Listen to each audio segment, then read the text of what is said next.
Duel klasik Persebaya versus PSM Makassar pada pekan ke-25 Liga 1 2022-2023 dipastikan bisa dihadiri supporter kedua tim. PSM Makassar tantang Persebaya di Stadion Joko Samudro Gresik, Jawa Timur, Jumat 24 Februari 2023 pukul 16 waktu Indonesia Tengah. Koordinator Arek PSM Reski mengungkapkan sempat ada wacana supporter PSM Makassar tidak boleh hadir di stadion. Pasalnya, Polda Jawa Timur tidak mendapat kabar mengenai akan hadir supporter PSM Makassar.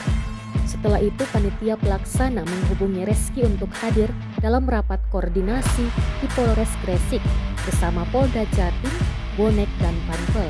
Dalam rakor tersebut, pernyataan tanpa supporter PSM Makassar pun disanggah oleh Reski, Bonek, dan Panpel. Reski menyampaikan supporter PSM Makassar dan Persebaya memiliki hubungan yang sangat baik, tidak ada gesekan. Kemudian dilanjutkan komunikasi dengan Kanit Intelkam Polres Gresik dan akhirnya disepakati kuota tiket diberikan kepada supporter PSM Makassar. Reski menyampaikan untuk sementara kuota tiket diberikan sebanyak 200. Sejauh ini sudah ada 100-an supporter yang mendaftar.